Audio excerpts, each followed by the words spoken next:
Jana nilimuona Dula Makabila ameposti. Amesema leo, ambayo leo ni juma ngapi? Leo ni Jumatano, saa 11 anaachia wimbo au video ya wimbo wake wa dakika moja. Na hiyo video inavyoanza unamsikia Steve Nyerere akiwa amekaa na waandishi wa habari, mamaiki yamejaa pale, anaongea, anasema yani ni kama anamponda, yani kwamba huyu si alikuwa anajitapa na Range Rover na manini, alikuwa anaoa kila Ijumaa, anatusumbua tumsaidie, yani anapata shida ndio anatusumbua sisi. Yani maana yake ni kwamba alikuwa anachezea hela, ananunua magari ya kifahari, alikuwa anaoa, yani anashindwa kuweka vitu vya msingi.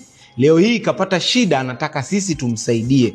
Ni kitu ambacho mashabiki wengi wamekuwa wakiwalalamikia wasanii, kwamba msanii wanaishi maisha ya anasa. Nikisema maisha ya anasa, sisi kwamba naongea tu, maisha ya anasa ni luxury life, yani unafanya vitu unnecessary. Kwa mfano wewe kwa siku unapata buku 5 kwa siku, badala uitengeneze ule labda upate na nauli ya kesho tena, bali unasema da, hii 5,000 nikipata leo nanunua perfume, kitu ambacho unnecessary, yani sio cha muhimu. Lakini usipokula, usipovaa, usipooga. So anajaribu kuzungumza namna, na hii ameleta picha kwa wasanii wengi wanaishi maisha ya anasa.